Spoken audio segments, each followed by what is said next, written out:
seasons. Patti doesn't get nervous. She gives nervous. No, I do get nervous. Do you? Do you public speak? No, I'd like to. You'd like to? Mm-hmm. Do you get nervous when you public speak? I haven't done it in so long. I mean, I've done it before, but I haven't done it in so long. I don't know. I get really nervous when I public speak. Yeah. This doesn't bother me at all. The first one did. I was before we had ever done it. The pre-episode did, not the actual. Yeah, before I was like, because we built the studio and let's God told me to build this podcast, and I was like, okay, and that's all I focused on. I didn't focus on the fact that I actually was going to have to do this. Yeah, that it was actually going to come to fruition. Right. Yeah. Yeah. So then the day that it did, and we were like, okay, we're going to do the first podcast.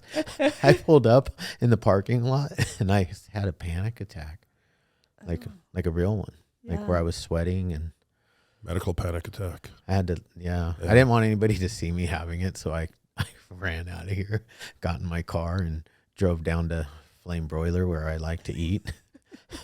And I sat in my car for like 20 minutes, calming myself down. That's funny. Yeah. Yeah. That's a true story. I wasn't nervous. I wasn't last night. I watched Cammie's podcast. Pretty good. Night. Yeah, it was really good. Really good. But I'm like, oh, they're just going and shooting the shit. Yeah.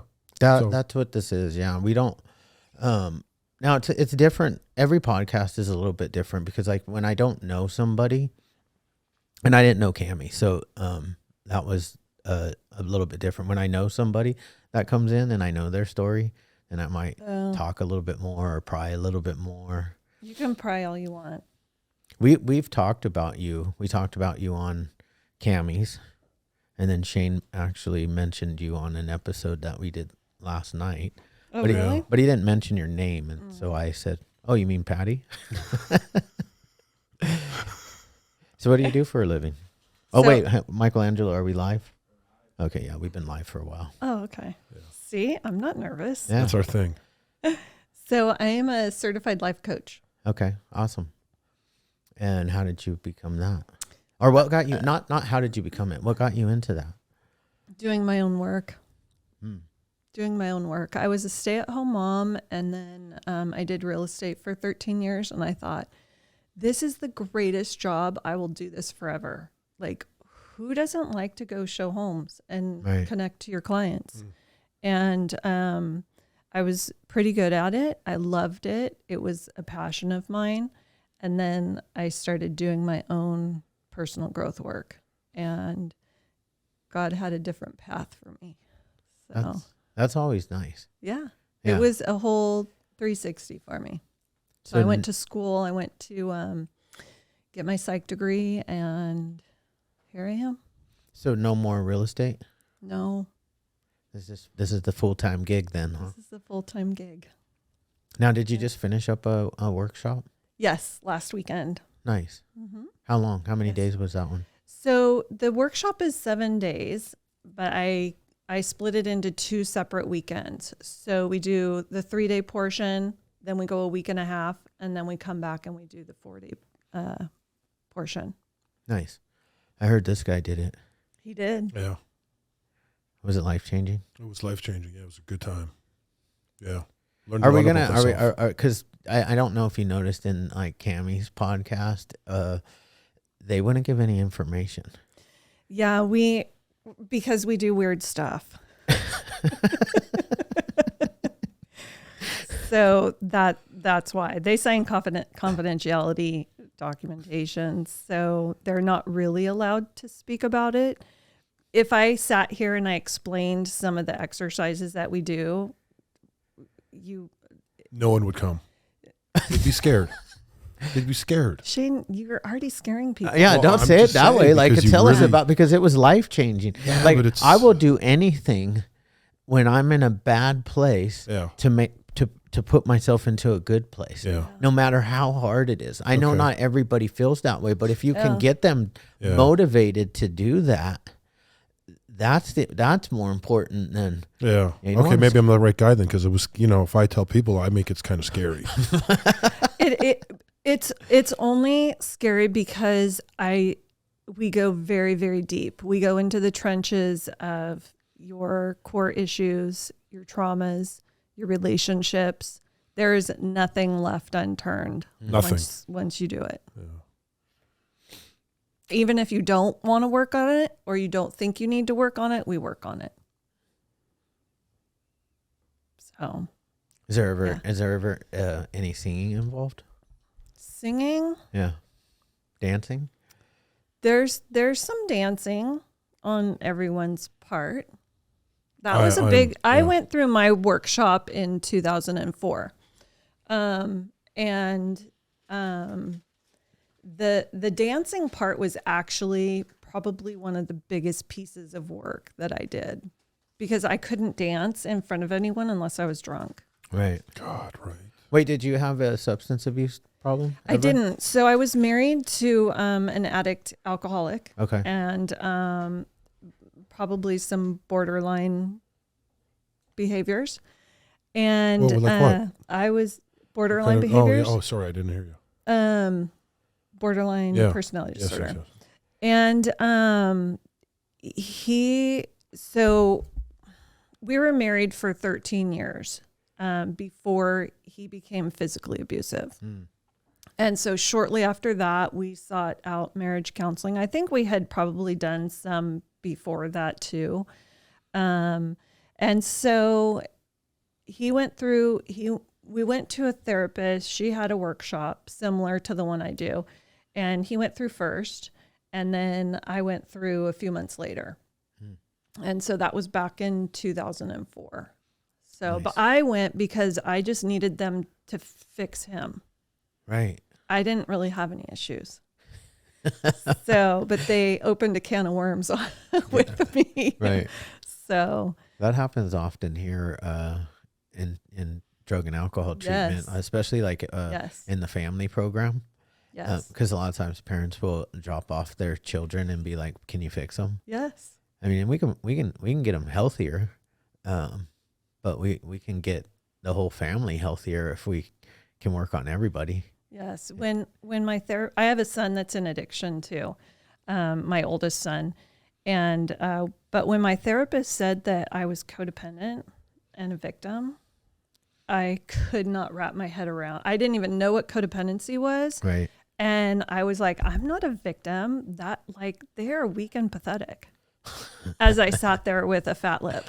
Right. And and then she was like, well, typically the codependents are just as unhealthy as the addict. And I was like, oh, my behaviors aren't anything like his. Yeah. So yeah, they opened my eyes to that That's a fact. for sure. Yeah. That's good So, stuff right there. Yeah. How did that feel though, like having that as a realization? And how long did it take? And did you deny it for any time during that? So yes, I denied it for a long time. So back in 2004, when I went through my workshop, they didn't even tackle the victimization or my victim energy, or, well, they did, they touched on that. They didn't even touch on my codependency. When I was 12 years old, my dad was shot and killed on a family vacation. Oh, wow. And so that was very traumatic. And I think unconsciously what happened was my mom was left with 3 teenagers. I was 12, my brother was 16, my sister was 18.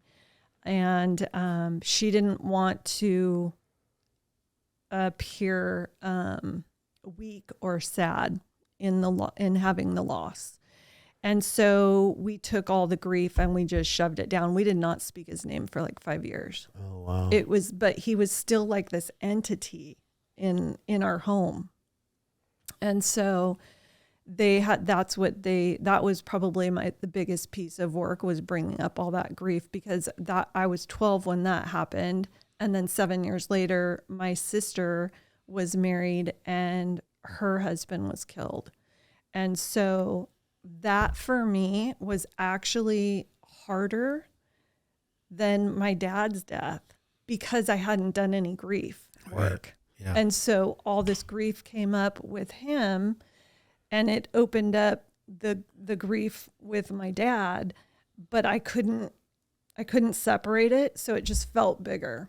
Yeah. And so when I was 33, that's when I went through the workshop. I think I was about 33. And they opened up all that grief for me. And then I think I cried for about 3 years. Like it just, I couldn't stop. In fact, I think my first public speaking was during that 3-year period of time. I was working for a company and I got number 5 in the company in sales. And they asked me to go up and talk about being a stay-at-home mom and having this income coming in.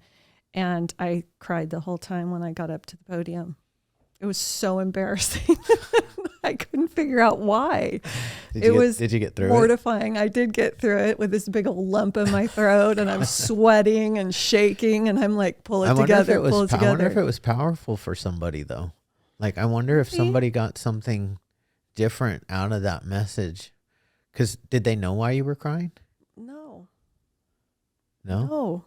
No. And I was family friends with the company, the owners. Yeah. And they knew that I was going through a lot of stuff, so they probably just chalked it up to that. Because my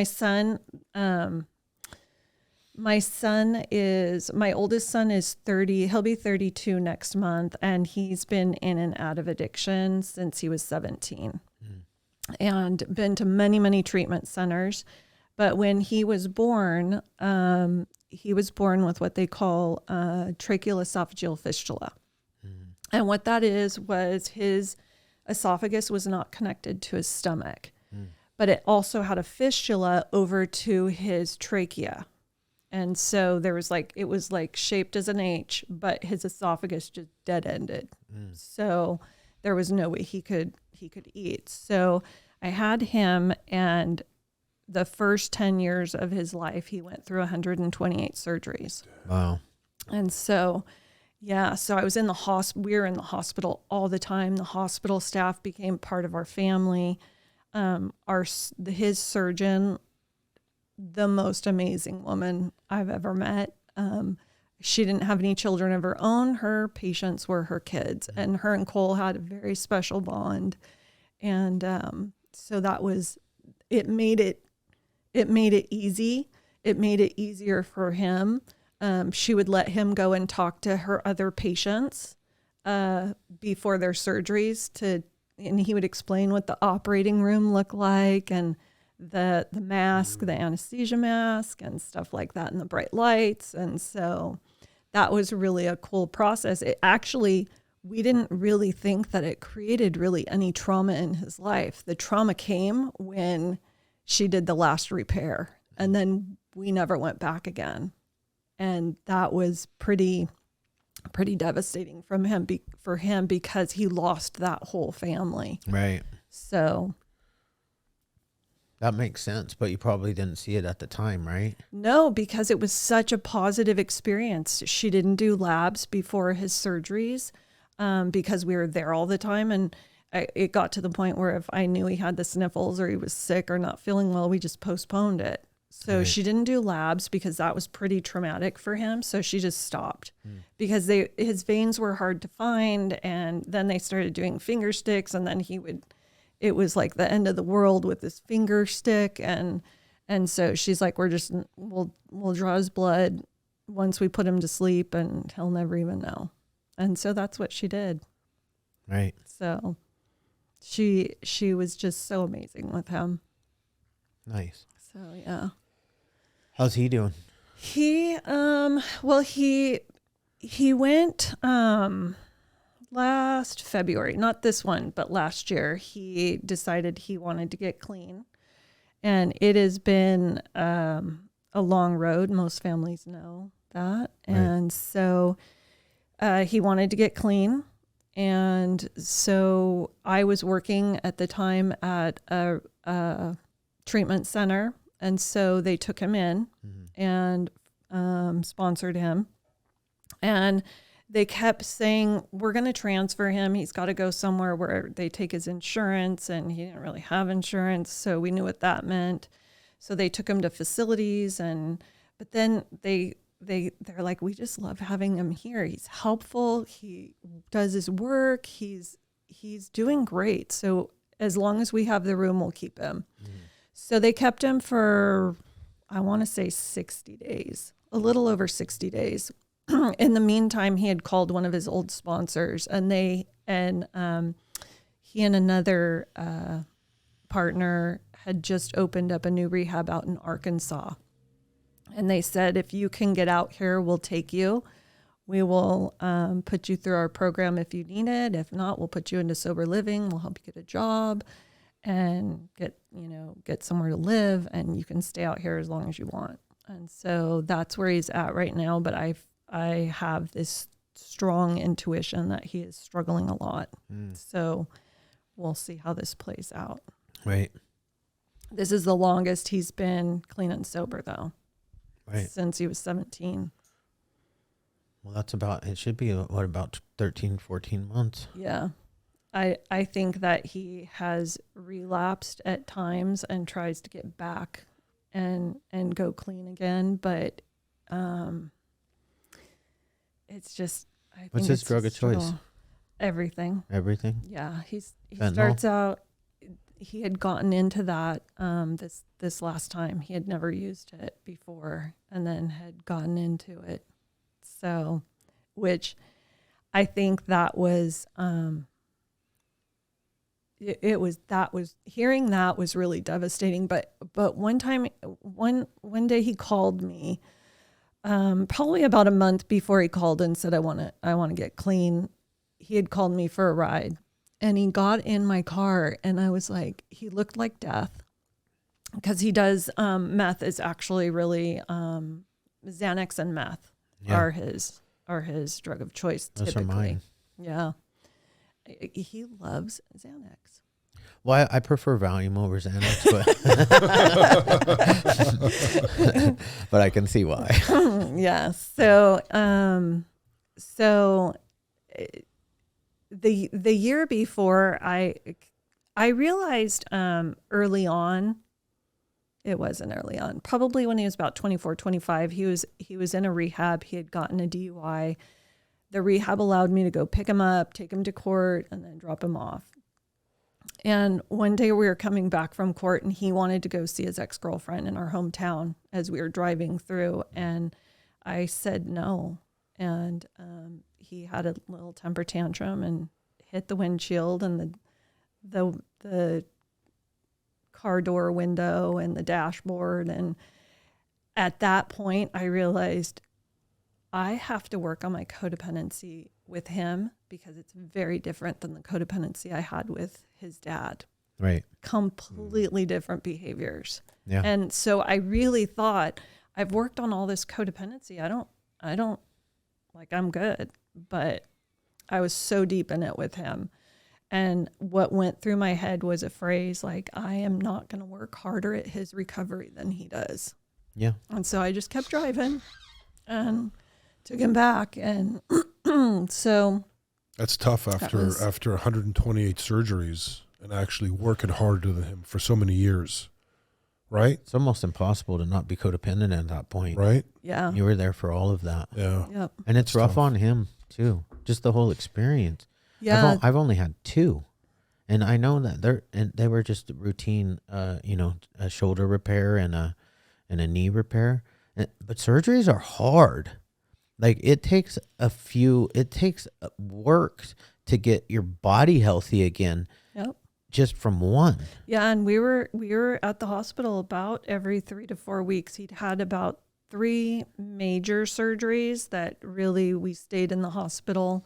But the other ones were just same day surgery, and he would stay home that day, maybe the next day sometimes. But he would go right back into school.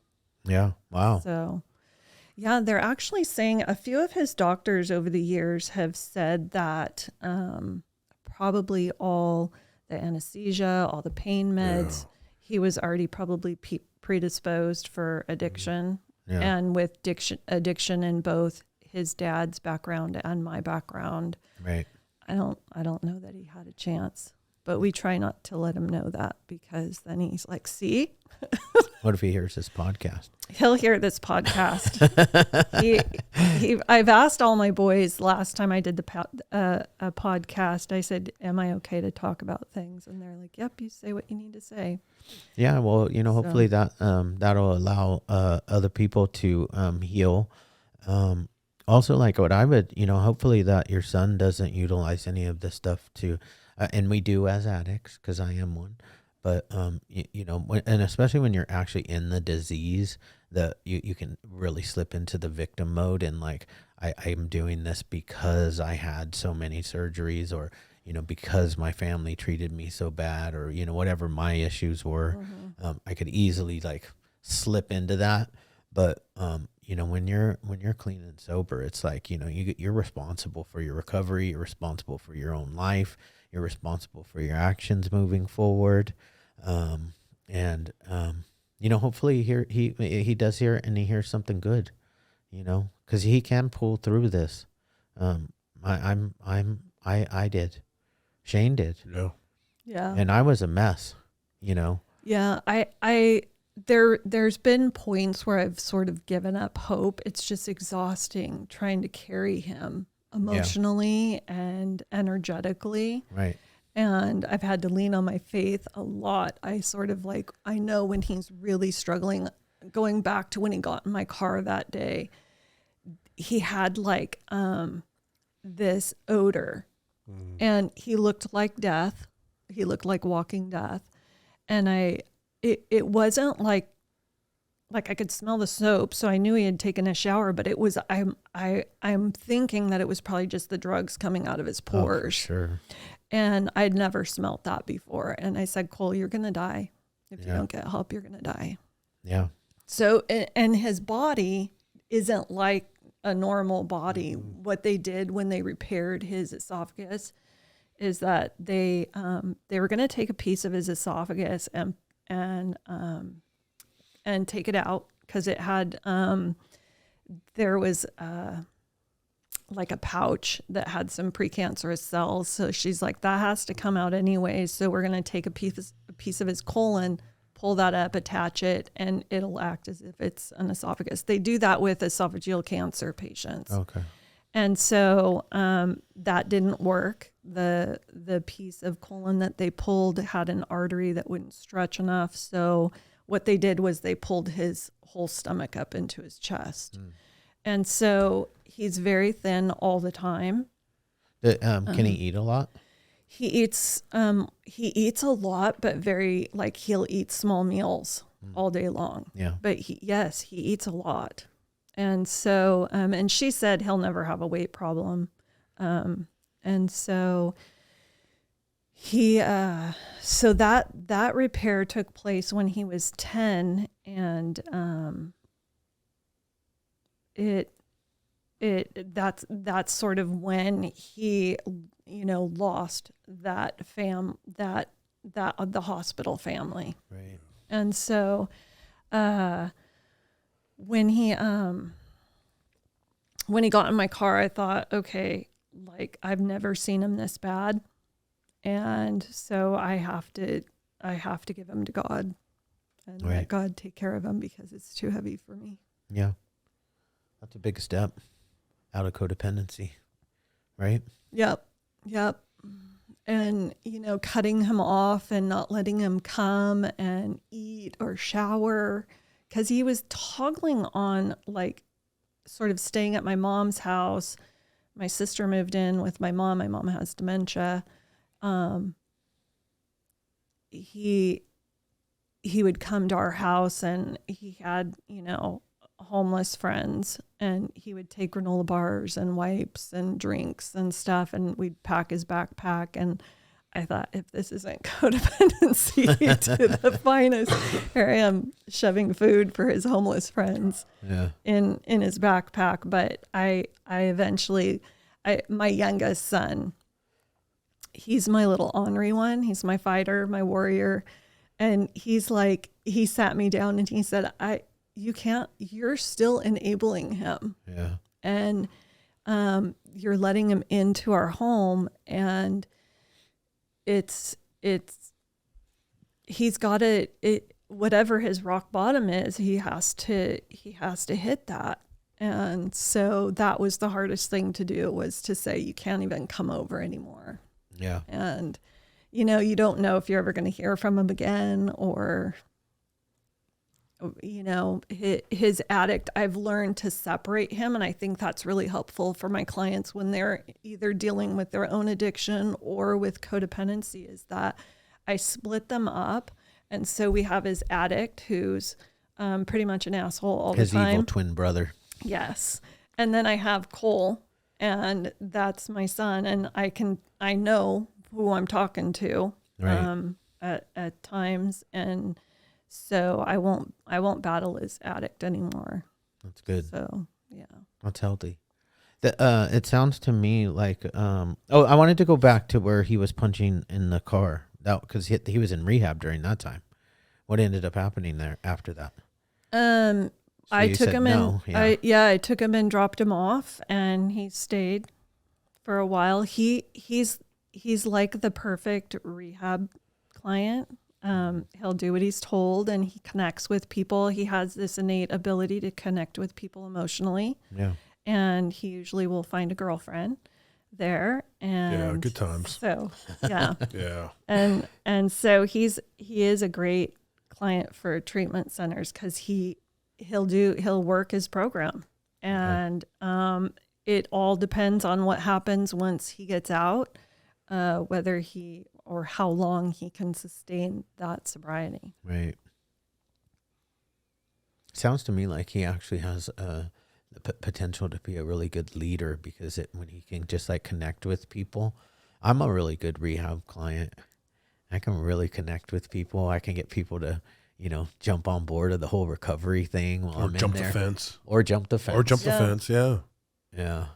I had them jump the fence before too. Like, I remember one time I was in rehab, and they were kicking me out because I got, I brought drugs with me, and I used for like 5 days, and they were like, why is this guy not detoxing? And they ended up kicking me out, and I took a whole group of people with me. Horrible. That's a horrible thing. It's like one of my biggest things around here. It's like, don't bring drugs into the facility, especially don't give them to anybody else. And if you leave, just go. And I did all of the wrong things that specific time. It was at the same rehab that I met you at. Oh, really? Yeah. Yeah. Wow. Yeah. I was his case manager. In like 2010. Yeah. Up in Lake Arrowhead. Oh, wow. That's why I met Chad. Yep. Yeah. Nice. Yeah. Strange story, but yeah. Been friends ever since. Yeah, I've talked to him in his sobriety. I'm like, you've got to help people. Yeah.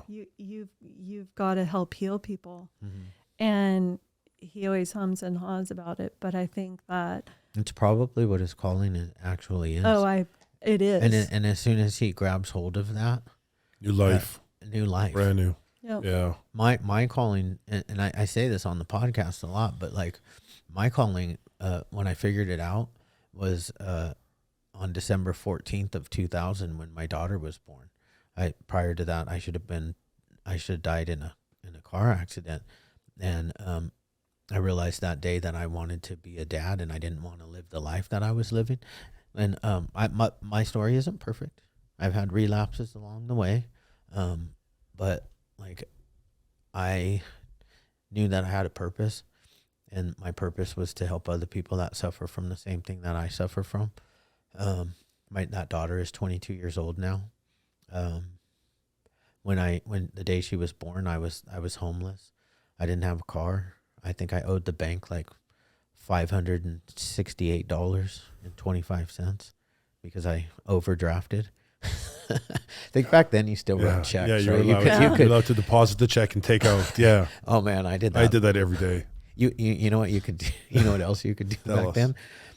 You could put nothing in the envelope. Yeah. Oh, I forgot. Lick it. Yeah, put it shut. Say how much you put in there. Yeah. shove the envelope in, tell the little computer that you put in $500. A lot of trust back in the 90s. Yeah. I think that's what I did and why I had a negative bank account. But I started, and I fought helping people too, because I got clean and sober the very first time in 1996, and I stayed clean and sober for 3 years, and everybody kept telling me, "You're supposed to work in treatment. You're supposed to work in treatment." And I was like, "I don't want to work in treatment. I've got this wonderful girlfriend. I want to live with her. I want to be a fitness trainer. That's what I want to do." And I did all of those things, and then I relapsed. I left the girl, because that's anytime I relapse, it's really hard to stay around me because I'm psychotic. Not fun to be around. I don't know that I leave them. I'm pretty sure that they're like out the door because they're like, this guy's crazy. Yeah, all freaked out. Yeah. And but that day I knew that I was left, because I should, before 5 days before my daughter was born, I should have died in a car accident. Like literally, my car was a mangled piece of metal. I was listening to Cammie's podcast last night, and you said that you were on the 10 in Pomona, and I grew up in Glendora. Yeah. That's where my wellness center is. And so I'm like, I kind of know where he was. Yeah. I don't know the exact spot, but it was an embankment, and my car just went end over end, just flipping down. I remember it all. Like I fell asleep while I was driving, but I clipped this guy, and as soon as I clipped him, I woke up and I'm holding on, and my car's spinning like this, and I hit the curb, and it just went down, and like I had a friend of mine was driving in the car behind me, and he thought for sure there's no possible way I just survived that. Yeah. And like a minute later, I'm running up the hill screaming. I mean, I was pouring blood everywhere, and I'm like screaming. Get the drugs. Yeah. I had syringes in my pocket. I had drugs in my pocket. He grabbed everything out of my pocket and took off back to the same place we were going, because we were going to buy more drugs. Yeah.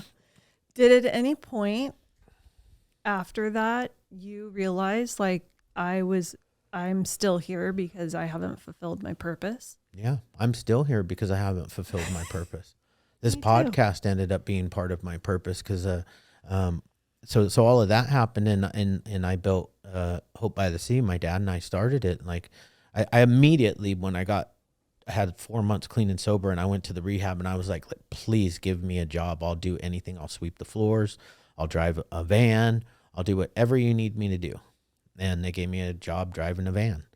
So I did that. I worked my way through that company, and at 18 months clean and sober, I was running the damn thing. And I was like, I could do this, you know? And I just kept going. And, 22 years later, it's actually 20, we just had our 20th anniversary for Hope by the Sea on October 15th of 2022. So we're in our 21st year. And the banner behind you is all the companies that I own now. And the Infinity Group, I put together a team of amazing people that help me manage all these programs. And then we have like 250 beds, and it's awesome. And then on 9/11 of 2022, do you start to cry now? I get upset. Because I just get upset with you. I get upset with you. That's all. Is that codependency? because I was about to tear up now. Yeah. Every time I say this, and I believe this is like our 22nd episode, and I say it probably every episode, because the whole reason this podcast exists is because on September 11th, I got a phone call at 7:30 in the morning that my daughter found what would have been her husband dead from a fentanyl overdose. And it's gnarly. Yeah. And fentanyl is horrible. So I've declared war on fentanyl, and that I have a movement. This podcast is part of a movement to get people together, because it doesn't matter if you ever were an addict or not. At this point, everybody knows somebody that has lost somebody. Yep. And you don't even have to be taking fentanyl in order to be to have the overdose or die from it, because it could be laced with it. Right. Coolio died yesterday. I mean. Oh, he did? Yeah, fentanyl. Wow. Been spending most our lives living in the gangster's paradise. I thought that was... Oh, they just found out for sure it was fentanyl yesterday. Yeah, great song. Yeah, they just found out. It was. I just saw it yesterday, but it was fentanyl. Yeah. Wow. Confirmed. I think that's what when Cole told me that he was doing fentanyl, I was a pretty devastated mom. Yeah. And you think, when you have a kid that is an addict, you think, not my kid. He didn't grow up to be this. Yeah. And it's like he fought for his life from birth until 10, and it's like he just, I don't know. I feel like he just gives up on himself. Yeah, he hasn't fulfilled his purpose. Nope, because I think he'll be a healer of some sort in the recovery world. Yep. So, well, hopefully he hears this and, he's going to roll his eyes. I'll be like, there's and he my sees mom that, again. and he sees that, like, I fought it, man. I didn't want to help people. I still panic in a crisis. Shane, I'm like, somebody's like, I need help. I'm like, Shane, here, can you talk to them? But yeah, I hope he hears it. Yeah.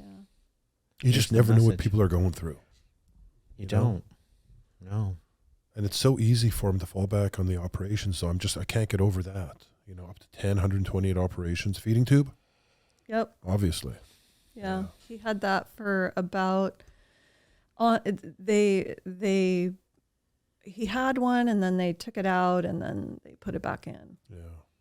When he was learning to walk, funny story. That's not really funny. But when he was learning to walk, he had an actual tube, because what they would do were these little same-day surgeries where they would go in and dilate his esophagus because the scar tissue was shutting it down, and that's when he couldn't eat.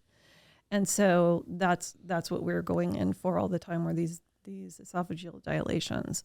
And so at one point when he was learning to walk, I had his hands, and he stepped on the tube and pulled it out.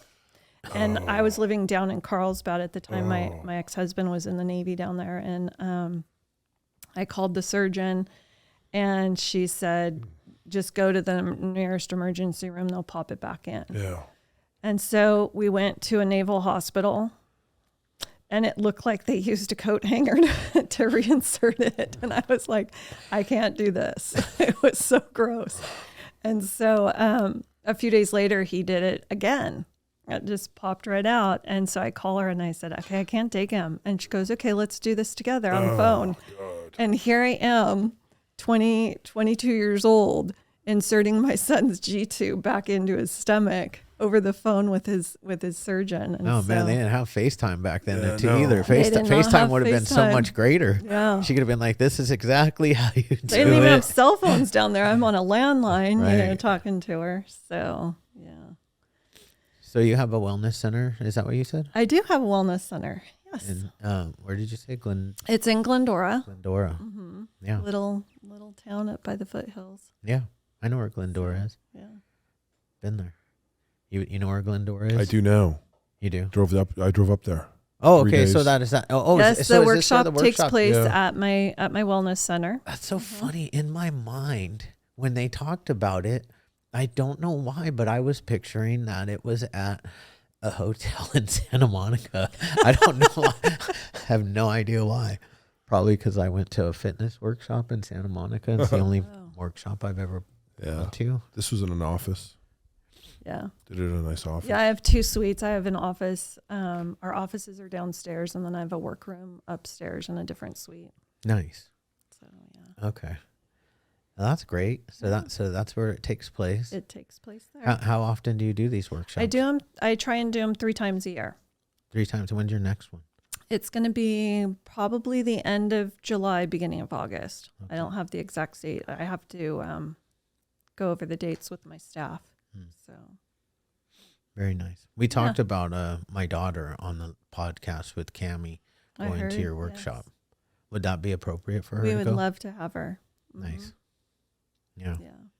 She's not doing anything. She's struggling. Yeah. You know, she's had besides the fact of the death of Justin, she's had a hard life. Her mom's a heroin addict. She's never been in her life. I've been the consistent thing in her life. I liked how she said she would save her brother and her dad. Her dad, yeah. So I was I don't know what you guys were talking about. I was trying to explain how just the one part of it. You know what? I'm not going to even go into it because I can't give anything up now. I didn't even know it was part of that. It is part of it. I don't want to talk about Okay. it. I can't. I signed a document. I don't want to get in trouble. What part are you talking about? Nothing.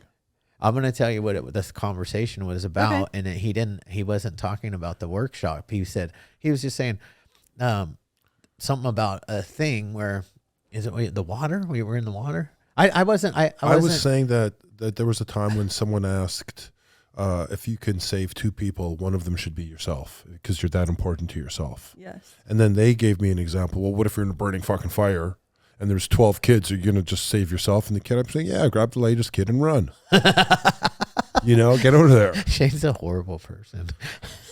Then run back in for the second kid. No, I'm joking. And my daughter, in her explicit words on the microphone, said, "Fuck that! I'm saving my dad and my brother." Yeah. That's what she said. She needs help. Yeah. She's hurting. We can help guide her into some healing. She's a great girl, great person, natural. Natural. She's a really good hip hop artist as well. Oh yeah. She just has a natural ability to walk in a studio, listen to the music a couple times, go over her lyrics, get in the booth, do it one time, because you got to do a second layover, right? You do it once, and then you do the same thing exactly a second on top of it, and then she walks out.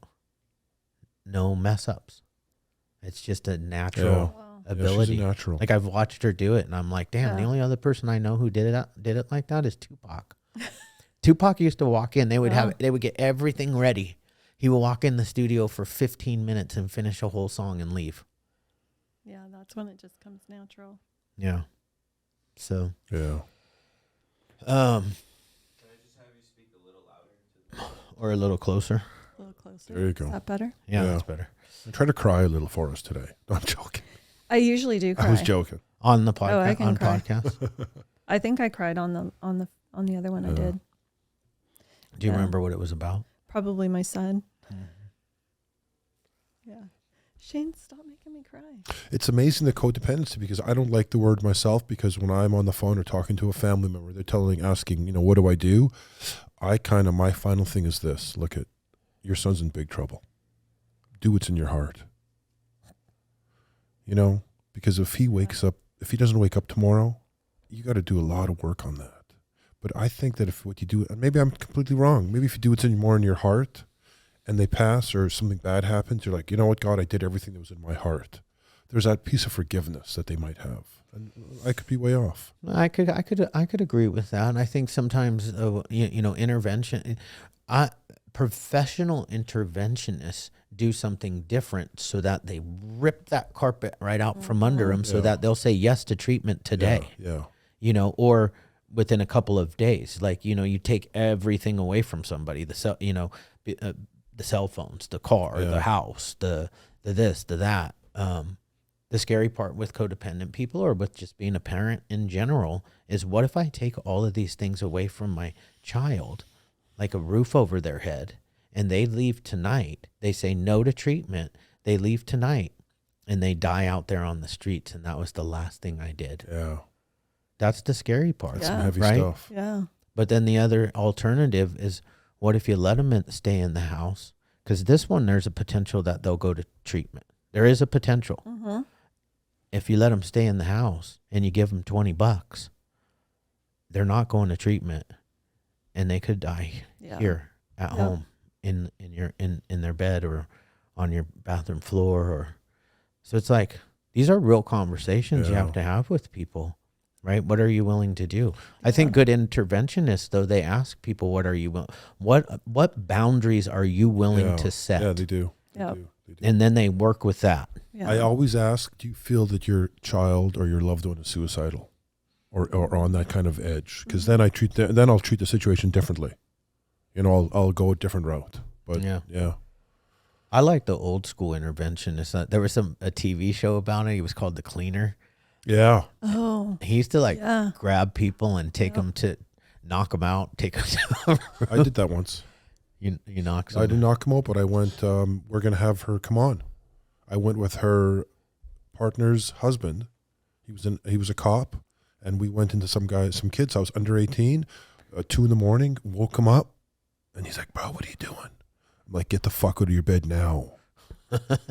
He's like, what do you mean? I go, you're on treatment, bro. Get up now. Me and this guy. Yeah. Oh, yeah, he was freaked out. We had him in the back seat. I was in the back seat with him, eyeballing him. Yeah. Mad talking him. He was fucking not happy. I mean, it's like states like California and Oregon. It's just like, they're just like, let's just create areas for them to use. Yeah. That's not a good solution. Oregon's dying right They're now. dying so bad. Yeah. Well, then on top of that, they killed that guy in San Francisco, the Cash App guy. Oh, I saw that yesterday. Yeah. I'm sure that was just some fentanyl addicts on the street. Yeah. Sad. Yeah.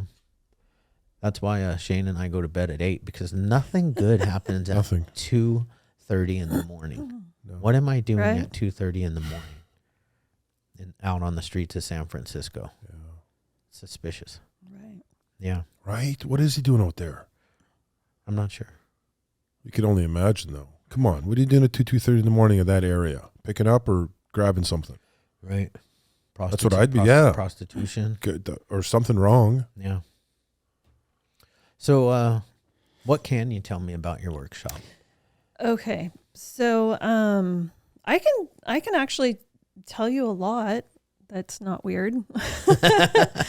So it is a 7-day intensive workshop. The eating disorder facility, the treatment center that I used to work at, those clients named it the trauma workshop. But we do deal with other things too. But we do climb into the trenches of trauma. I was going to say, I've worked with a client that was woken up in the middle of the night and taken to, yeah. She considered herself kidnapped. Yeah. So she had that trauma to work on. Oh my God. Right? Wow. So sorry. Going back to sorry, little Jimmy. Going back to the workshop. So the 3-day, that's kind of a time where we almost prepare them for the 4-day. The 4-day is probably a more intensive weekend. The 4-day, I actually sequester my clients. I put them in a hotel, and they don't go home. We take all their electronics away, so that they are there to just focus on themselves. All for in the 3-day, do you take it away as well? We don't. During group. We have if we need to for them as a group. Yeah. But typically, no, we just tell them to kind of watch their usage on breaks and things like that. So. But the 4-day, no phones. No phones. And they don't tell you they're coming. So, Yeah. They suck you in. So she sucks you in for the 3 days. So you walk in with a really nice beard as well. I heard something about that. Yeah. Yes, we take the masks off. Yeah. That's a mask. Is this a mask? It's very. Is it a mask? I don't know. I think when you're in the workshop and Yeah, you're there for a reason. yeah, and we're going to expose pretty much everything. We open everything up, and we dig into those vulnerabilities. And so a lot of times, a lot of women will wear heavy makeup, and it could be a mask. Yeah. I wouldn't say all the time it is, but the beards come off. I'd be okay with that, because this takes me 2 weeks. We haven't really had anyone buck the system. They kind of just go with it because there's other people that have to do it. Shane was in a group with all females, That's the only time that's happened too. But really, Yeah. Yeah. No, there was one other that we just had I felt one so male. because these girls are crazy. No, seriously. Do you know? Do you talk to any of them? I try to keep the group together. But what's amazing is it's me doing all the work. So I stopped, and now no, I just talk like one or two. But no, not at all. And it was shocking because it's all women. You'd think one of them was going to play the mother role, but apparently all of them refused that one on this instance. You know, no. It's been a year and a half. We haven't met again. All right. Yeah. Do you guys still We chime don't in chat. on your No, group? Not no, at all. Not at all. Some I groups, texted. Yeah. some groups do, and some groups don't. I'm the only one that kept it alive the last 4 times. And then this one girl I contacted a few weeks ago because we're friends on Facebook. And I said, I can't find the group chat anymore. Could you start a group chat? She said, well, just put all the fucking numbers together. I'm like, fuck, all right. No, I'm not doing that. Huh. So, no. Interesting. So do Yeah. they put a group chat together on cell phones, like a text group? Yes, Because typically we're a they group will and we because come in together. Yeah. She teaches us to be a unit. you get really bonded to your Yeah. group. Right, You get yeah. bonded to my staff, but you really get bonded to your group. And Right. it's not a us and a them kind of thing. It's just, I think when you do that kind of work and you watch your group members go to the depths of their pain, the core of their issues, you can't help but have love and compassion and want to support them in that. So groups get very, very bonded. Some groups keep the bond. Some groups kind of, you go back into your life Yeah, I know all and their everybody's secrets. busy. Everybody's, they go back to their busy lives and so some fall apart and some kind of Stay stick bonded together. together. I I know actually, some of the girls are still from- together. I talked to when They last probably- time. you know There's what I- 3 you or know 4. what I- I'm on the outs. What I was gonna say Bro, is what I heard. that's fucking mean. What I heard That's is mean. what I heard is that the how many there were 6 girls, 7 girls. 7 girls in his, Yeah, I heard the 7 girls have their own group chat. They kicked Shane It's out. quite How possible. sad. They It's quite said- possible. They said, Fuck, I never thought of that, bro. But thank you. I'm gonna have to go to work on that one now. right, You know, can you imagine? I'm gonna get up right now. I'm gonna text Danae. and be like, hey, Okay. do you guys still have that I'm- group chat without me? Jesus, could you imagine? I'm putting together an advanced workshop so you can come. I'll come on to it. share. I realized I wasn't that off when I went to the workshop. Like I realized that my problems I had were kind of small, which was nice. It doesn't matter. Well, so that's great that you realized that. But prior to going there, it doesn't matter No. how big somebody's trauma is. It's Right. how big they perceive that trauma to Exactly. be. Yes. Yes. Because you can't compare your trauma to somebody else's trauma. No. Yes, and we talk a lot about that because there's doing this kind of work. We have to have a lot of structure, and so we do have rules. And in going through the rules is no judgment on other people's work, because right. what we do with someone, and when we're asking questions and digging in, you could be sitting there going, why don't they know these answers? Like that would be so easy. Right. I like that would be a no-brainer for me, or that wouldn't even be an issue for me. Right. And it's very easy to do that, but when you're sitting in it, it can be really difficult. Yeah. Oh yeah. So I could go blank in a room if I'm on the spot and I have peers that I don't know around me, and I'm trying to do work and you're asking me a question and I'm like, I don't know. Oh fuck! It could easily happen to I'm me. having the deja vu's now. I remember it. I remember the beginning. Wow, bro, it's tough. Yeah. the first night, I You say just if you brought can back- get you just brought me back to the first night. I was asking the two of them, does anybody do get to the to the 4th day, so the second part of the first day of the second part of the workshop, get to that day, get scared and bone out. we've had one, And she's actually a celebrity. oh wow. Mm-hmm. Yep.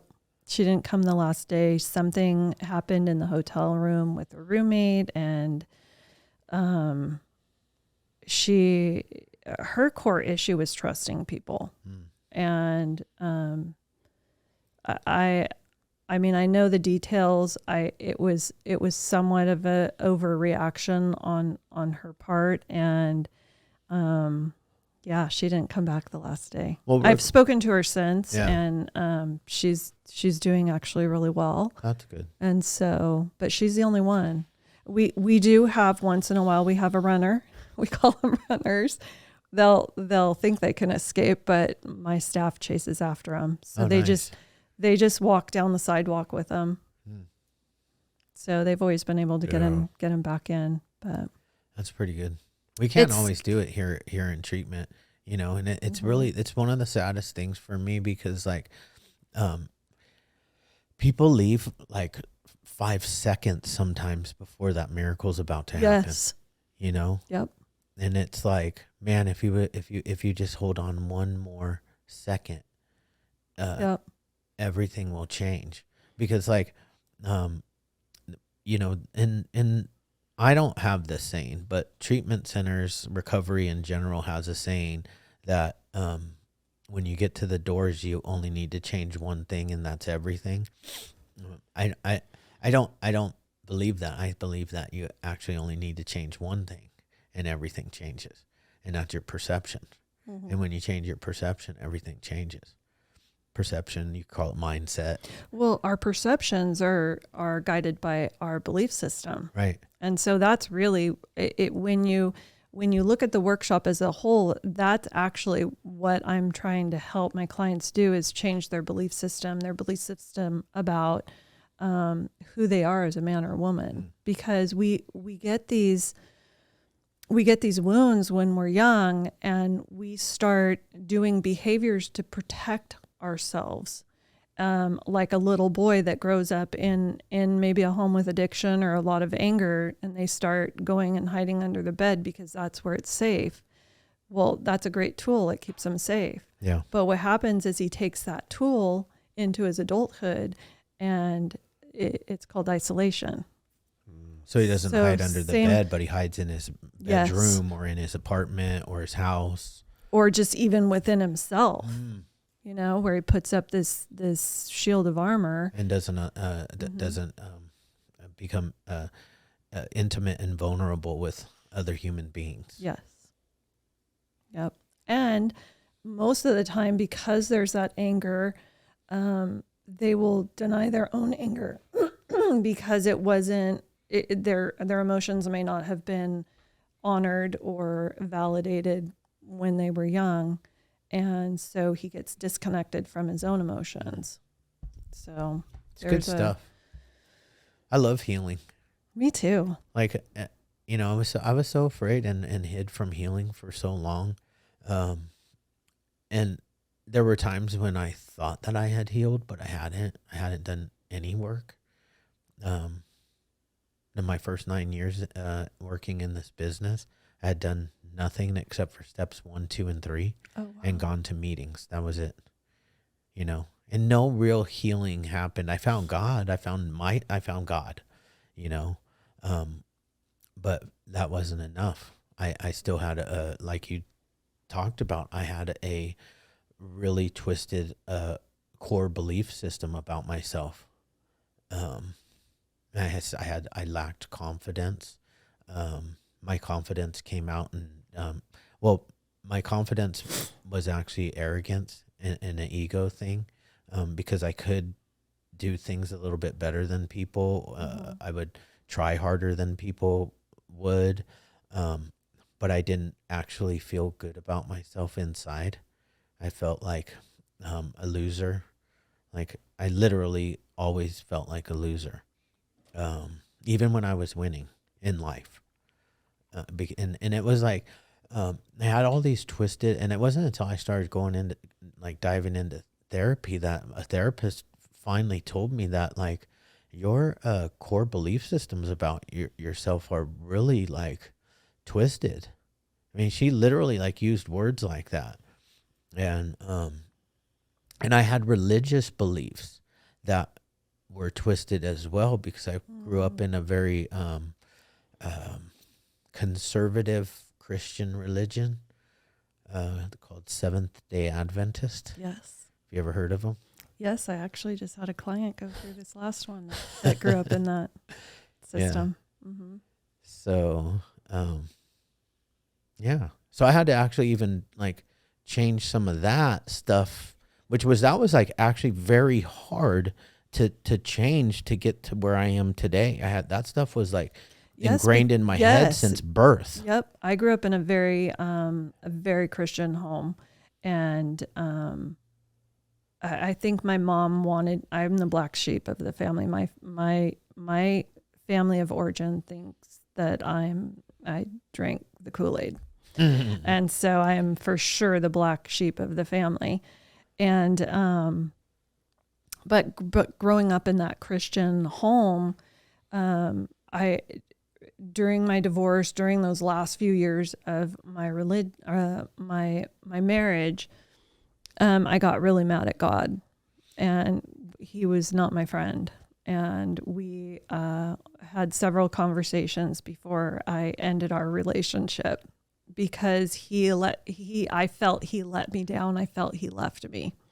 And so part of my work was going through a spiritual journey and learning that I can have a relationship with him that doesn't necessarily look like what my mom or my sister's relationship would look like with him. And that was really when I started emancipating energetically from my family of origin, because I'm the baby. And in that whole victimization energy behaviors, they were always coming to help me.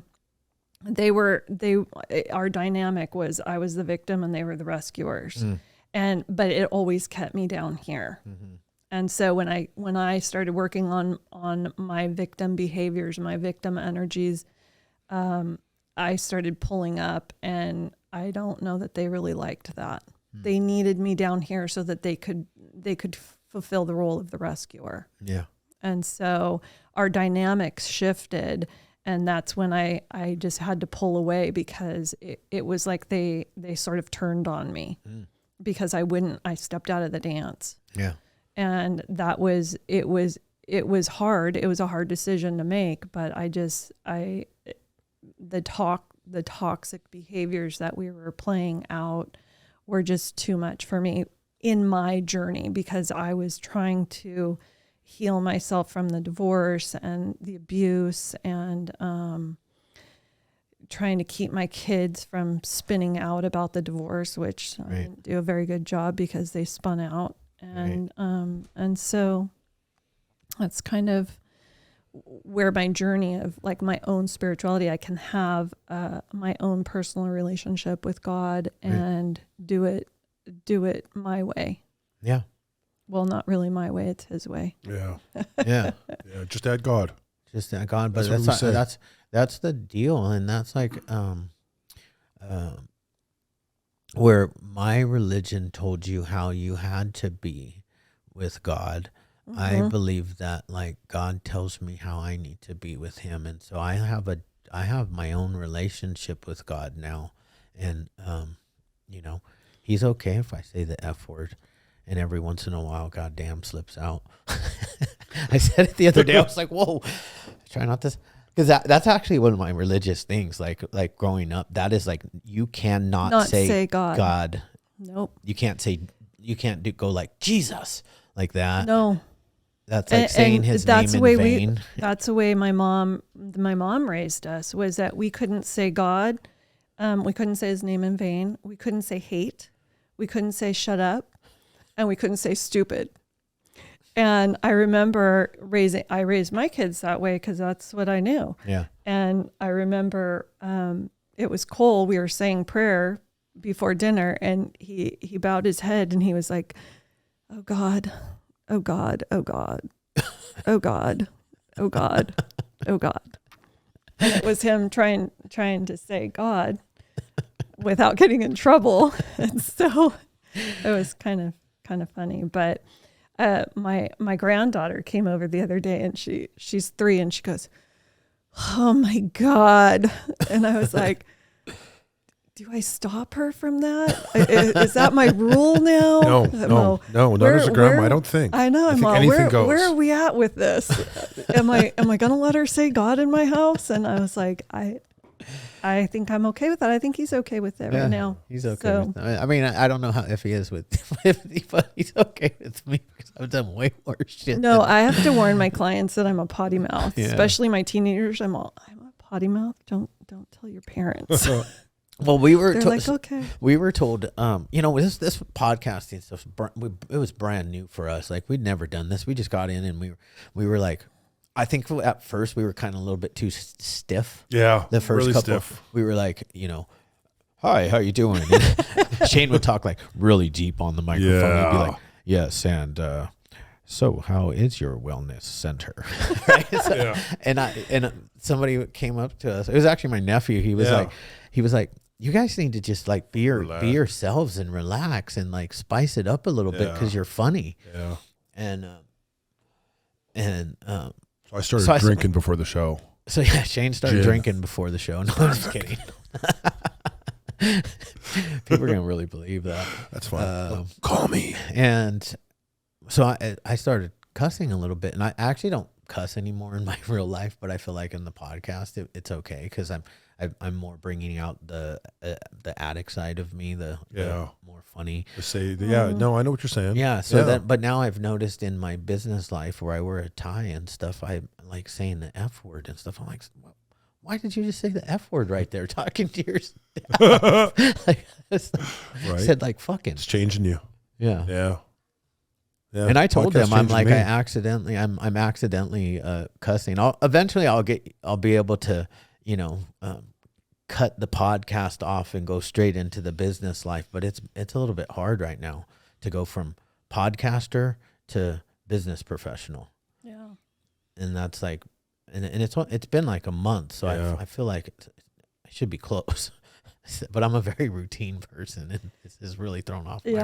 My husband asked me last night if I was nervous, and I was like, no, not at all. And then driving down here, Cammie called me, and she goes, "Are you nervous?" And I go, "No." I watched yours, and it's like you're just like shooting the shit. I can go shoot the shit with them. That's all. I wonder if Cammie was nervous. Did we ask her? She was. Well, I asked her. You did? I never ask somebody. Shane's more Shane will say whatever's on his mind. He doesn't have a filter. Yeah, well, I do because I want to say lots, but I don't. Oh. Yeah, no. Believe me, it's working. Yeah. God, barely, but it's working. Thank God. I like to ask people those questions. Yeah. Yeah, because I don't want it, because I'm a nervous person, and when I'm nervous, I actually don't want people to ask me if I'm nervous, because then it makes me more nervous. Yeah. So I prefer people not to say anything to me. Is that nervous or is it anxiety? Well, it's anxiety for sure. Per Drew, he was shaking. We released him already, right? Yeah. He was shaking a little. That's why I asked him. Yeah, but I like, and I can usually tell if somebody's a little bit nervous, and I'm totally okay with that. And that's the reason why we start the podcast the way we start the podcast, is we just put the headphones on. Yeah. He pushes the record button. I have no idea when. I just know that we'll be talking for a while. I make the person feel really comfortable, even if they've never done this, because this becomes, when you're in here, I actually can't even really see him. You kind of forget about all that Everybody. stuff. Yeah. I don't think about the cameras. I don't. You guys are like so in my head, in my ears. I have no other thoughts but what's happening right here. Like, this is when I'm most present, is when I'm got these things on and this thing in front of me. It's really good for me too, because I'm a bit ADHD, and this is really teaching me how to focus on listening to somebody when they speak. Yeah. Cammie, before she got her corporate jobs that pulled her away from my social media, she ran all my social media. And so she forced me to do these videos. And so I think I did about 16 or 17 videos just on different topics. She's like, let's do it on this. Or we made a list and we kind of just went down. And it was so hard because I would cringe when I'd watch them back. Like, how many times can I say, it was awful. And I couldn't, what do you say? Yeah, I couldn't get out of, I couldn't stop doing it. Right. And I'm like, edit that out. And she's like, okay. And then I'd say it again. And I was like, I can't, this is so hard for me. I was so nervous doing them because I would I was doing them on my own. So it was like a monologue. Yeah. Right. And so I'd like to start doing them again. Just like little snippets of like the knowledge I've picked up over the years about whatever subject. But I like these Done it. because so Shane actually didn't listen to our first like 18 podcasts. Yeah, couldn't do it. I think Cammy's was my first one I listened to. Was it? Yeah. And she was like episode like 17 Yeah. or 16 Yeah. or something like that. Anyways, I started from the very beginning, and I was like, oh, geez, why are you saying like so much, and why are you stuttering and saying words like 4 times before you get the sentence out? Right. It's like, clean it up a bit, buddy. Then what I did though is I started going and listening to other people's podcasts, and I realized that a lot of people do that.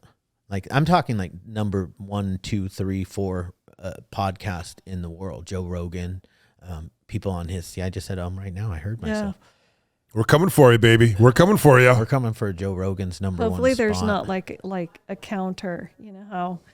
You Don't put be putting a counter. an counter over there so I can see how many times I say and put one over there for something. Just like mark it every time. Actually, you could probably there's like AIs now that could count the ums for us. I don't notice it. See, I haven't noticed it. Yeah, now, I don't notice it. But if I go and watch, I'll start counting them. I don't. Hopefully, I haven't said too many of them, but I know that I have. Yeah, I don't worry about it anymore. I do try to clean it up a bit, and if I slow my mind down and focus a little bit more, that's the best thing. That's why I stutter. I don't like stutter, but I'll say like I'm gonna go. That's because you're thinking too much about what you're going to say. Yeah. Yeah. Get really fast. Yeah, I do I that have a too. really fast brain. It just goes, vroom. So I need to slow it down, which is great. But I want to go back to your wellness stuff because we are. I off know topic. this is what happens though. Like I'll answer your question and then I'll go off into a story or 4 stories, and then I'll be like, what was the original question? We were talking about the workshop. The workshop. What you are allowed to tell me about it. So what we do in the workshop, some of the exercises are we do anger work, we do inner child work. All good stuff right there. We work on codependency. We work on the dynamics that we play out in our relationship. We spend a whole day doing that. Do you remember the behavior patterns? Yeah, secrets. Yes. Focus on Oh, not we do keeping a whole secrets. exercise around our secrets Yeah. because secrets they have a lot of power. Yeah. And as soon as you put voice to them, you will realize that it quiets down. Yeah. The power quiets down. The secrets are the things that keep you from living your dreams. And man, secrets could be something so small that like even if everybody in the world knew it, they'd be like, I've done way worse than that. Yeah. That's what I was got way thinking. bigger. It's I got one way of bigger my secrets it's than one of that. my favorite exercises. We had to keep our eyes closed. I never remember when a few of the girls were saying something. I opened one. I said, "Who said that?" You know, it was bad. Yeah. I don't remember saying you have to keep your eyes closed. I thought Shane. we were good in the circle. Remember? Yeah, you do it in a circle. I had my eyes closed. Nobody told you had to have You them didn't closed. have to. Really? Okay, maybe I didn't want to make eye contact with the girls. I kept. Yeah. Yeah. But it is crazy how much power that can have and how much time and energy dwelling on that. Yeah. And as soon as you put it to voice with someone, it sets you free. Yeah. I have to tell you that the secrets have held me back in life because I'm like, because there's actually people in the world that might know some of my secrets too, which now I could give 2 shits less. I just don't even care because I'm not the person that had those secrets anymore. But the thing is that like it held me back from actually living my dreams because I thought, what if people found out about me? Like, what if people knew that Chad? Well, it's like today that Chad actually no longer exists. So if the world wants to judge me on 20, 30 years ago, be my guest. Yeah. You know, be my guest. I've learned in my practice that people in the addiction world, or people in the eating disorder recovery world, guilt and shame is a huge piece of their work. So we do work on guilt and shame. Did you say doo-doo? Do-do. Sorry, I had no choice. I had to. I had to break it up with doo-doo. I thought it in my head, but She said poop. That's where I was going. We can edit that out. No, we don't edit. He's a 14-year-old child. Inside, I am. 13, I have to do maybe. inner work on my 14-year-old. Patti, what kind of person can come to your workshop? Is it the addict? Is it the mother? Is it the father? Is it the one suffering from a trauma? Like, who comes to your place? Everyone. Anyone that wants to come and heal. I'll take anyone. If addiction is playing a part in your life, I need you to at least be 90 days clean. Okay. So I'm not a treatment center. So I need them to be able to think clear, but as long as they've got like a good steady 90 days, I'm good with that. But you can get like business professionals in there. I have doctors, lawyers, engineers, healers, therapists. That's what I was going to ask. Any therapists ever come by, do some work? Mm-hmm. That's so good. Yes. Therapists need it. I worked in a treatment center in Malibu for a while, and that by far was probably one of my favorite jobs, because it was a mental health facility connected to a drug and alcohol facility, but we just had women, and it was for mental health. And these women were so fun to work with, and not to mention we're in 2 mansions up in Malibu, Right. and it just, they were so fun to work with. But the psychiatrist, I did an exercise. They would let me, I was hired as an aide, but once they figured out what I could do, they started letting me do groups and work with the clients a little bit. But I did an exercise with a client one night. She was struggling, and she went and talked about it in her session with the psychiatrist. And the psychiatrist runs the psychiatric facility within one of the men's prisons up in, I think it's around Santa Barbara. But she asked if I would do the same exercise with her. So here I am, this little aide, going into the psychiatrist's That's cool. Good for you. psychiatrist's office and doing an exercise. It was just a guided meditation. It's actually very powerful. We do that in the workshop too, about cutting the energetic cords between us and either toxic people or ex-partners or whoever you need to do that with your addict or your eating disorder. So it's a pretty powerful exercise too. Nice. Yeah, a lot of pain. Yeah. So A lots lot of pain different thresholds in that 7 days. Lots of different people come. I mean, my heart, I think, is really, I love working in the world of recovery. My heart's there because of my son and my ex and my own codependency work. And then how I started out was I volunteered at a counseling center, and the counseling center contracted with Rebecca's House. I heard Cammie talking about that too.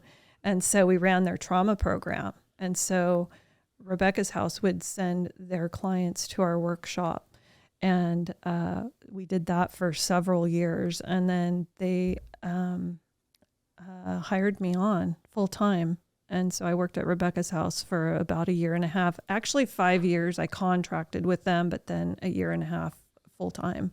Yeah. And I loved it. Yeah. I know I had talked about the fact that I knew Rebecca just because we like literally came up in the same era. She was doing her stuff on the eating disorder side, and it was a totally different time back then. Who was that just waved at me? but it was a total different era, and conventions were really big. Not conventions. What do they call them? They don't call them conventions. Trade show? Trade shows for the addiction treatment community. I mean, there was like 4 or 6 really good ones a year, you know, and we would be at all of them. We'd all have booths and, you know, like that's those signs like that one behind you. Yeah. That's actually our trade show banner for the Infinity Group. I know, I was looking at it before because I would love I've just started a little preliminary process of possibly opening an eating disorder treatment center. Oh, really? That would be amazing. It's a dream of mine, so I have to figure out how I'm gonna do that. Right. I mean, the Infinity Group could feed you clients. That's what I was just thinking. We have a ton. Yeah. Not only And that, we but can't it could we be a can't nice we can't relationship here in terms of a partnership or something. We can't treat Yeah, it. I do with another treatment center. I do offer them scholarships for clients. Sometimes the logistics is difficult in getting a client up to my center, Right. because they do go home each night. And then the 4 day they stay in a hotel, but just like kind of getting them there is difficult. But sometimes if they're in sober living and they have a car, Yeah. then they can do it. I mean, I think the trauma work is the most important part for both eating disorders, addiction, you know, getting in and getting that underlying trauma healed. Yeah. Like it's how you stop the desire to abuse substances, to mask that pain. It's what you're self-medicating right for, you know, and we put you face to face with your trauma. And I think that's where people go into fear of the workshop. And the workshop, we don't say, okay, the next exercise is going to be this, go take a break and come back and we're going to be doing this. We don't do that at all. They have no idea what's coming next. And some of those exercises are very, very challenging for people. Some are very fun, and some are just educational. So we kind of do a whole, I don't know, kind of covers Full spectrum, a lot, yeah. full spectrum. So, full spectrum. Yeah. What's the name of your workshop again? It's Unearthed. Unearthed. How do they get a hold of you? Is there a Facebook? Is there Instagram? Yes, I have Facebook. It's just Unearthed Wellness Center. Also, Instagram is Unearthed Wellness Center. Unearthed Unearthed Nice. Wellness Center, and I have a website. My website's kind of under construction right now, so but there's some information, and you can Google my name and I pop up. What's your name? Patti Gunstream. Okay, how do you spell your name? Gunstream. Pretty gun and stream. Yes. Wow, when you said it, sounded complicated. We say gun is in rifle, stream is in river. Wow, gun is in rifle, stream is in river. Gunstream. Gunstream. Yes. Wow. How do you spell Patty? Patti. Yeah, that's what I thought. Yeah, that's the girl's way of spelling it. It's funny because when I don't know. when Is there a boy's way of spelling Patty? Paddy usually, because there are there's guys, men that there's have men that have Patty the name Patty. yeah. Yeah. And plus say they go Patrick. by Like an Irish thing. I had a Patrick. Yeah. It is an Irish thing. Yeah, we For called him sure. Patty. We had a Patrick. You called him His Pat- nickname you was call him Patty. Hey, Pat. Patty. Come here, you bastard. Yeah, you son of a bitch. What the fuck are you doing, Patty? Yeah, I love Patty. Broke my diving board. It was me a diving board. I'm going to call him. It's been a while. Patty, I'm calling you, motherfucker. I don't think they make diving boards anymore, Shane. Yeah, Don't you they? can't. No. Well, I know in Well, California I don't have they've that house outlawed 'em. anymore anyways. Oh, really? Yeah, Wow. they're dangerous apparently. Wow. Okay, I never knew that. There's a fun fact. Were you thinking about putting a diving board on your Pool at your no, house? no place to do it. No. No, it's too small. Oh. Need to move into your place. I Diving board in your pool. I live in a condo. Liar. Yeah. So, I want to get back to your daughter a little bit, just for like 5 minutes. Okay. So she had a loss. She's not really doing much work around it because she's shy or scared or something. Should we push her? Should he push her a little bit? Or how what's your advice? Well, she's in the depths of her grief right now. Yeah. I mean, and really, it's one thing to have him pass away, but it's another whole trauma that she found him. Right. And so she's going to have to kind of work on that. Yeah.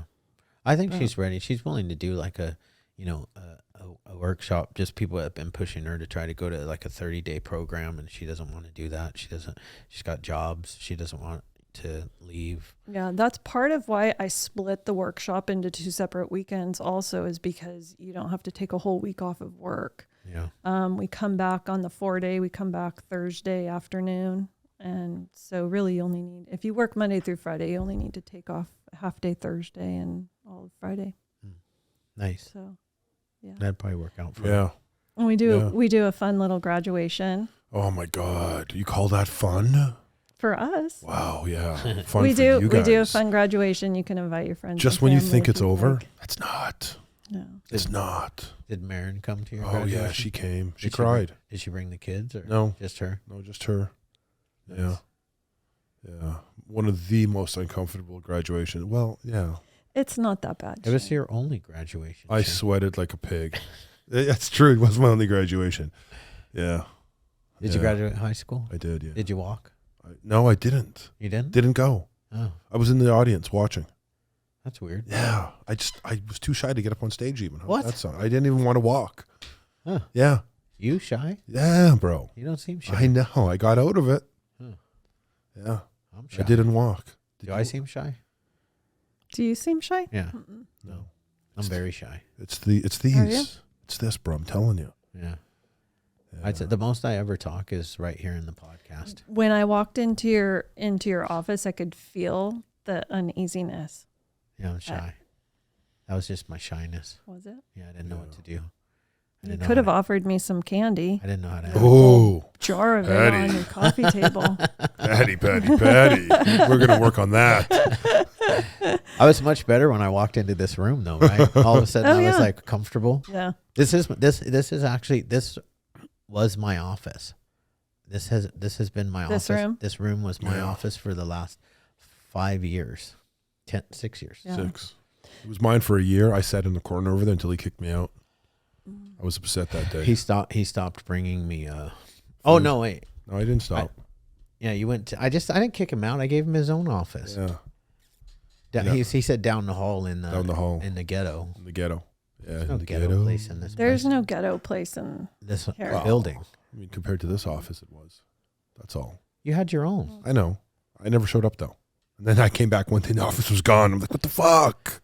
You never Bro, showed up. you I never needed showed it. up. I needed the office. I'm like, and I felt bad about that too. Not about not showing up, but about getting kicked out of that office. I felt like, damn. Every time you take something away from you, you want it. You know what the best day of his life was? The day I said we're doing a podcast. Yeah. I'm like, what? He was doing some kind of weird dance in the back. Yeah. That dance right there. That's all I got. Even well, like- you know that. She knows I got nothing. Even Michelangelo laughs every time. I look at Michelangelo every time you do that, and he's like laughing. It's so embarrassing. You did great in the workshop. Yeah, it was a good time. You did a lot of work. There was that's the thing about the workshop is that the exercises are planned, but we don't plan what the clients do with it. And so there's a lot of miracles that happen in that room. And some of the clients have named that room the womb. Oh, nice. Because it's just such a safe, sacred space. Yeah. And there was a I was piece about to of say you forgot warm and sweaty. there was a yes. The womb? Forget it. Yeah. There was a piece of Shane's work that we didn't even plan it. And it was we have a day that we call Connection Day, where it's probably the most challenging day of all 7 days. Yeah. And I remember. But the work that you did was so magical because we didn't plan any of it. Yeah. It just just opened up. Yeah, just blossomed out. It's and we true. didn't even I'm remembering more of it now. Yes, and we didn't even know that was something that you would need to work on. Right. And it was, can I share? Yeah. It was the piece on your dad Right. and connecting to that part of you. Yeah. You have a really great workshop story. I do have a great workshop story. Can I share it Sure. a little bit? Sure, yes. Okay. So Mom, turn it off right now. I did. It's not about your mom. Okay. So. No, but it's about my biological father, who I never really saw and we never had a relationship with. It's unspoken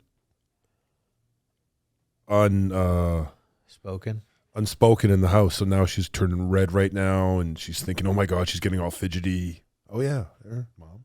Turn it off. So what it was, so Shane was riddled with anxiety when he came in, and he talked a little bit. Am I really okay to share all this? Yeah, okay. Sure. And his level of anxiety was where the one thing I remember is that it was difficult for you to go to your son's baseball games because you thought like an airplane was like going to lose an engine and it would land on you and you'd be done, or driving on the freeway and scared. You're having that level of anxiety of, am I going to make it to where I'm sweaty going? Just thinking about those thoughts now. It's weird. And so he I don't even know, you just kind of came out and said like, I do everything 50-50. Like I'm only going to go and do things up to 50%. And you don't really do the completion. Yeah. Like you're a half-asser. Yeah. Yeah. And so Jeff and Diana, who are part of my staff, they've done a lot of, I want to say it's epigenetics, where they go back into like the family history and see where the traumas are there and where those have been passed down into lineage. Yeah. And so in Shane's work, what we unfolded was that this Mr. 50-50, I think we called you that, Mr. 50-50, was connected to his mom's side of his family, but not his dad's. And there was the 50-50 split for him. And so we sort of energetically reconnected to his dad and his heritage and let's not call my dad. Let's say biological father. Biological father. Biological father. Biological father. Sorry. We reconnected the culture that his bio dad brought into Shane, and so it was so beautiful. We didn't know we were going to do that. No, we didn't. I didn't share any of that. Well, not to start. I meant they never knew prehand about my. I didn't know for a long time. Yeah. Maybe a couple of years ago. Yeah. You told me about it. Yeah. See, and that's not having the abandonment from a parent. There's lots of different types of abandonment, whether it's physical, emotional, or mental, because, you know, you can grow up in a home and have both your bio parents there, but if they're disconnected emotionally, there's the emotional abandonment. And I think that's where I was struggling with abandonment issues. Plus, when my dad was killed, my therapist kindly said, "You have abandonment issues." I'm like, "That's not abandonment. He didn't choose to leave me." Right. But she's like, "No, but the fact that he's gone, like there's that empty space." And that made all this sense of what my childhood after he died looked like, those teenage years in trying to find my worth through guys, or I was very connected to the coaches at my high school. One was the baseball coach was a family friend. The football coach had me babysit, and I was very connected to these two men, which they stepped in to be father figures, which I didn't even realize until I started working on this abandonment. I'm like, oh, okay, that makes sense. Yeah. And so, but, you know, going through and uncovering all of these things that affect you when you don't know, and where my point was that Shane was living out this trauma of the abandonment of his bio dad, but probably I feel like you were denying that part of you because it was painful. Yeah. You know? Or uncomfortable. More uncomfortable than painful. You know? Yeah. If I talk to that little boy inside, he'll say painful. Little Shane. Chubby Chad. That's baby. Let's go get a popsicle. That's my a candy. That's my little guy. Yeah, you were talking about that in Cammy's. Yeah. And I had some thoughts on like, because I think you called it the fat kid. Yeah. That like sort of lives inside of you. Yeah. And I was like, no, he needs to befriend him. Mm. So I should stop making fun of him. Stop calling him Chubby Chad. Yeah, because he's you and you're him. And so when you're saying that to him, that's really a part of who you are. Sorry, I didn't want you to. I'll give you my card. You can come to my office. We can finish this. Yeah, bro, she's good. Yeah, whatever I got to do. Yeah. That little guy It's rears his, You've another got to level. befriend. Yeah, that little I guy had to rears befriend rears my. his head, man. He goes, the day of Cammy's, I'm like, you know, not to get graphic, but I was standing in front of the mirror without my shirt on and I was being mean to myself. The chubby little kid inside of me was calling myself names. See, I want to go into this inner child work with you with this little chubby guy. Because what does he need? Michelangelo, you. This is your free 15-minute session. He needs a sandwich or a McDonald's hamburger, or bean and cheese burrito or something. Was he eating his feelings, or I guess so, yeah. What was that about? Yeah, I don't know. I don't know. I didn't have a good metabolism, though. I can tell you that right now. Okay. Because my brother could eat whatever the hell he wanted, and he didn't get chubby. Although we did have different moms. My brother's also 6'1". I don't know if you noticed I'm not 6'1". Did you notice that? I didn't notice that. Oh. I carry myself like I'm 6'5", but Yes, you do. yeah. Yeah. You need to befriend him. You want to know what's funny? I was listening to the podcast. No, let's not change the subject. Podcast Focus last night, here a little bit. Look at these. and you were like, you and my daughter were like, oh, you're gonna hurt his feelings about like you. She said that. Oh, she said Yeah, that. she said that. Hope my dad doesn't see this. I'm like, why? Your dad's gonna watch every Of second course. of the podcast. My Your feelings. dad's a fucking animal, bro. Don't Yeah. worry about your dad. Yeah. Yeah. I rarely get my feelings hurt Yeah. these days. It's really rare. Everybody needs work. Yeah, but when you were looking at yourself in the mirror yesterday, It was like, I know it seemed like Were you- yesterday, but I was like, Saturday. Would you ever stand someone in front of you and Call say them. those things to him? Never. Anyone? yeah, but the stuff I say to myself, It's I would brutal. never say to anybody else. But you say them to yourself every day. It's I talk to myself like David Goggins. Yeah, I talks was about to say people. that. Yeah. Yeah. You know who David Goggins is? No. No, he's an animal, an ex-Navy SEAL, ultra runner. Did you have him on here? No, We'd love to have him on here. Because I've seen snippets of David Goggins. of your podcast. Yeah. Not David Goggins. We post stuff about David Goggins every once in a while. But just because he's like an animal, you know, he's like the reason why I can get up at 3 a.m. in the morning and, you know, not push my snooze button on my alarm clock. Okay. See, Gary Vee you mentioned him yesterday Yeah, too. And yeah. he's that for me right now. I'm so drawn to him right now. I think probably because I'm ready to expand my business Yeah. and I just have to convince my husband that I need to expand my business. He's super supportive, but he gets, I think sometimes gets afraid for me. He goes into fear. He's your dream killer. No, he's not. He is my biggest cheerleader, and he is the most amazing man. Jesus. Oh, is that him? That was David Okay. Goggins. So I came home one day Oh, from see, I working at have- a job called Ecolab where I sprayed for cockroaches. Made $1,000 a month, weighing 300 pounds. And I got home and I watched a show on Discovery Channel of guys carrying boats and logs. Oh, wow. So anyways, he Navy was SEAL 300 training. pounds and he Yeah. wanted to I become a walked in the Navy recruiter's SEAL. office and He did looked it in at me 6 and he weeks. said, "You're 6 weeks. He went from that because you have to be a certain weight to even get into the school. They ask you. Yeah. And they were like, first off, that for the first thing they told him is that only one black guy had ever become a Navy SEAL, Yeah.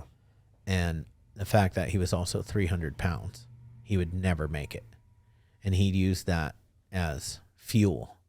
And then, like, I don't know how many, a certain period of time, it was a short period of time, he lost 100 pounds. A very short period of time. Now he's an ultra runner. He's a little bit brutal though. Like, I mean, he he says he is it for brutal. real. Yeah. Like if somebody's sitting there and they're like, people are calling me fat, and he'll tell them, maybe people are calling you fat because you are. Yeah. It's brutal. So I don't believe in everything that he says, but like therapists think that, the things I say to myself to get myself out of bed in the morning is probably not the best thing, but it works for me. I don't hate myself because I actually am not what this guy tells. So let's say my alarm clock goes off at 3 and I don't want to get up. Well, another voice comes into my head and says, get out of bed, you lazy piece of... No, it's more like, if you don't get out of bed, you are a... And when I say that, then I get up out of bed because I'm not a lazy piece of... Shite. But you're using that for motivation, where yesterday when you took your shirt off and you looked in the mirror and said some brutal things to yourself, that's not doing that out of motivation. Yeah, that's a whole different story. That's your inner critic just being brutal. Yeah. To you. You're never going to be perfect. Look at how hard you work at the gym and you still don't have a perfect body. I wonder what would happen to that little fat chubby kid if you started saying nicer things to him. Instead of like, hey, why don't you go eat a Hot Pocket, pepperoni Hot Pocket. Well, those are really good, but they really needless are. to say. Yeah, I mean, I think it's more like, do you want a Hot Pocket, honey? Come on, let's go to the fridge and get it.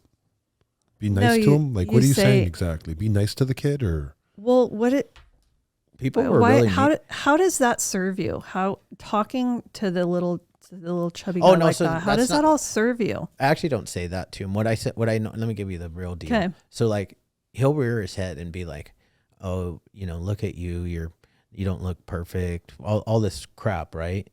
And I mean, nowadays, what I tell him is, you know what? Stop saying that to me because that's not true. Like, and those things aren't as important to me today. Like, I don't need to have the perfect body. I'm fucking 49 years old. Like, it doesn't matter anymore. I need to be the best version of myself today. And that's what I tell him now. So I don't really like make fun of him. Although my wife does say sometimes that I shouldn't like call myself Chubby Chad and stuff like that. But I just think it's funny. Okay. We can talk more later. Yeah. Looks like you're going to have to, bro. I might have to come do the workshop. Got to get a little bit more trauma out. Can't hurt. No, You would for sure. You would love it. Yeah, Yeah, you would love it. It is it's really strange because especially this last workshop, literally on Monday, it starts on Friday evening. Okay. On Monday, I had 3 people signed up and I was like, okay, God, I know that you're going to provide and put the people that need to go through, put the people in this group. And it's not to say I don't work very hard at it. Yeah. But ultimately, I know that he puts the people in there that need to be in there. And that goes as far as my staff, too. Right. I think your workshop was the first workshop that Jeff and Diana came and staffed. And had they not been there, we would have done work on the abandonment, but it would have looked probably very different, We're going to get Diana on here. Yeah, she's awesome. She's good. I love Diana. Yeah. She's awesome. So then what happened? 3 days? 3 people signed up? 3 people signed up and I had 7 go through. So Nice. 4 people jumped in at the last minute. Right. So Do you have a like a cutoff on how many people can come? 10. 10 is the maximum. 10's my max. Yeah. Okay. But I love like the 7 and 8 numbers because because although it's group work and you're doing your individual work within the group, we also do actual individual work. And so we can just do more work on people when it's a smaller number. Yeah. But if it's too small, then energetically, the staff and I actually have to work harder because we have to hold the energy of the group. Right. And so that's really challenging. We come out very exhausted. So Nice. that's 7-8 number is really what I kind of go for. So these people are going through individual trauma work in a group setting. It's crazy. Right. Stuff they'd say in private, like really stuff that they only say in private is in front of 7 or 8 other people. It's pretty cool. Yeah, no, that's good stuff. Yeah. But it's so beautiful when, they're sharing their deepest pains and I have the most amazing staff. I have a few core people that come and staff every time, and then I try and bring in new people every once in a while that are continuing to do their work. And so my staff, they give of themselves, and it's just such an amazing, beautiful process. But there is a lot of fear connected to it because it's the fear of the unknown, fear of going back into the pain and the trauma. And I mean, I don't have a line lined up around my building to get in. So it's a challenging workshop, but it's beautiful. Nice. So, yeah. Well, that was nice. Yeah. Thanks for coming in. Yeah, thanks a lot, Patty. You're Appreciate welcome. it. You're It's a welcome. good Thanks time. for having me. It's our thing. Oh yeah, Fist we bump. did the I guess that's our thing now. that's our thing. Yeah. Yeah. It's one thing I contributed. Okay. Yeah, I'm joking. I don't know who did it. You did it. You It's started safer, it. though. It's safer. You know what I mean? We don't want to Then shake what? everyone's hand. We don't? No. We got to Lysol ourselves off.